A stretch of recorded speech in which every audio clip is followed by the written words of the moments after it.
Well,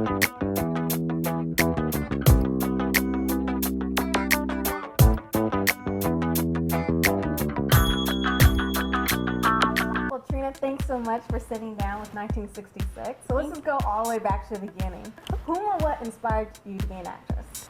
Well, I gotta say, I used to watch a lot of old movies when I was a kid. I mean, I was constantly dreaming, fantasizing, and I used to love to see Lena Horne, like in Cabin in the Sky, and that's way before my time, but I love the black and whites, Dorothy Dandridge and Carmen. And then, you know, I really liked Thelma on Good Times. Like, I needed to be Thelma for a while, you know. And, you know, I always liked playing in that fantasy land and the whole thing. You know, I grew up pretty poor in the Bronx. We didn't have much, you know, so that was my escape. Mm-hmm. So what is your favorite part about being an actress? My favorite part is when I actually get down to the acting. You know, everything else I don't know about, you know. Mm-hmm. But I actually just love to create, you know. So tell us a little about the show that you're working on now. We were excited when we heard the news. Oh, yeah. And, you know, you were a part of one of TGIF's, ABC's, one of their biggest shows ever, Boy Meets World, and it's being reprised. So tell us, where does the show pick up, just so fans can kind of get an idea? Well, the show picks up where Corey and Topanga are adults now. Mm-hmm. And they have their own kid who is, you know, I guess 11 or 12 or something like that. And the show really focuses on the kids and their friends and the whole thing. Where I come in, I just come in where I left off. I'm Angela.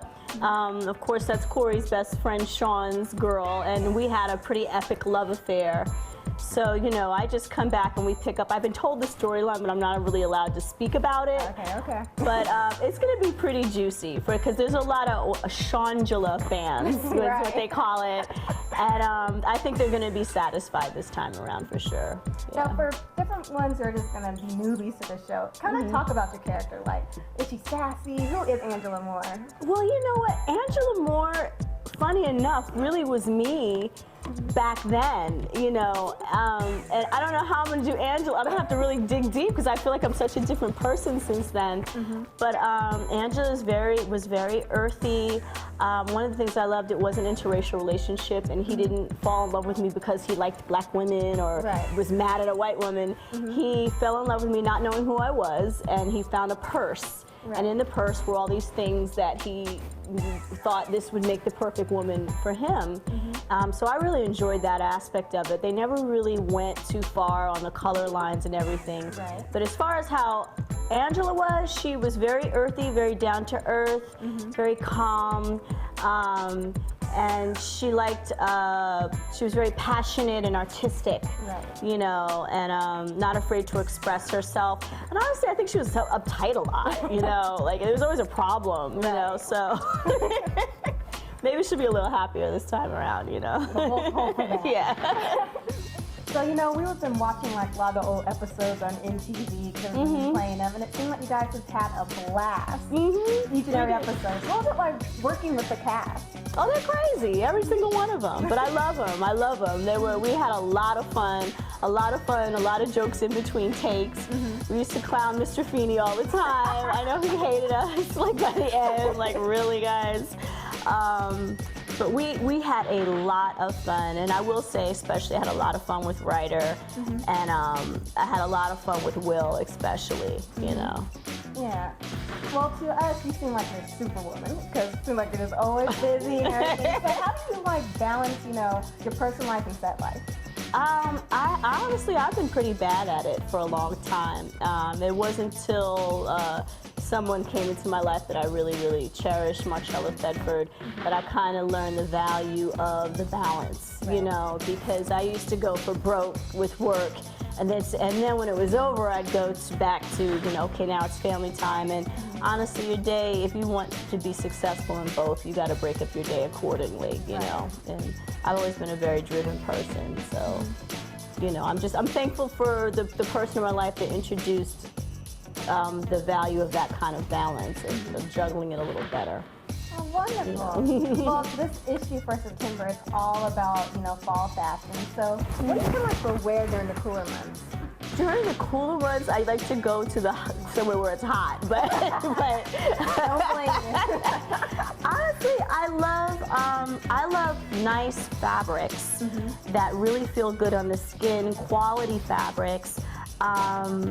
I like to wear big coats. Big coats are my favorite because then I could just put anything on over a big coat. And being a New York girl, the coat was everything. Every winter, you had to have the coat, you know. So I'm still like that, really, you know. I like to throw something over everything, you know. Nice. Now, what's your beauty routine like? You know, funny, it depends on where I'm at hormonally, you know, during the month. You really have to, I believe in moisturizing a lot. I believe in a lot of water, and I also believe that your diet seriously affects how you're gonna be looking that day. For skin, you know, I'll actually do a thing where I'll take some egg whites, mix them up with just some plain water in a blender. You drink that down, it just adds a nice glow. You know, it really starts from the inside. If you do things from the inside, it'll come out. You know, my breath is kicking right now because I just drank a whole thing of garlic because I felt like my throat was going on, but it all comes out to your skin, whatever you're doing. And there are some people who say you can look at a person's skin and see everything that's going on wrong with them. Right. One of my biggest vices is coffee, and that totally dehydrates your skin and makes you look older.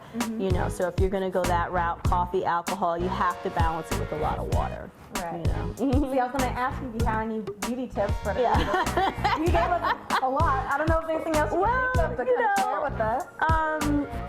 Happiness is really important, keeping your attitude really strong, keeping focused. One of the things I've learned as I got older is to not spend time with people who don't have that same focus as you. It can really drag you away from your own happiness, you know, and don't be afraid to say no, you know. Exactly. Well, you've definitely left your mark on Hollywood and on all of our hearts and minds. So in the future, Trina, I know. So in the future, where do you want to take your career next? I want to take my career beyond acting. You know, I do music. I have a great production company with my husband, and we're about to shoot a whole bunch of films. We also have a business that we just opened up, the Indie Film Labs, where we're sitting right now. And you can come in, you can shoot your video here, you can shoot your movie here. It's a great price. It's also a creative hub where people can come, where we're thinking about having some classes out here from the different, you know, actresses that I know and everything. So right now I'm really involved in that, you know. I actually really like what I'm doing right now with Indie Film Labs. I think it's going to be an extremely successful business and a creative hub for the community in LA and everything, so. Well, it sounds fantastic. Is there any little else you can tell us about the indie world that you're working in right now? A little tidbit, a little insight tip? Oh, well, we're about to be shooting a whole bunch of movies right out of here. They are indie films. We're going to be employing a lot of people of color, and I think we're going to really make the effort to fill in the gap of what's going on now. The gap between the racial divide in Hollywood got a little bigger in the last decade. So we're just really here to fill the void, and I'm really excited about it. You know, come next year, you're going to see a slew of movies from us, and you're going to see some people that look like you on the screen.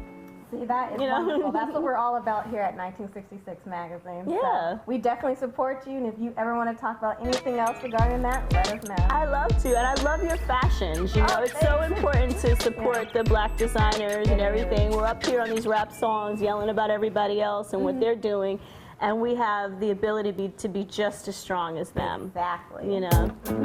Well, I couldn't agree more. But thanks so much for sitting down with us. It's been a pleasure, and we hope to have you again. Thank you. I enjoyed it.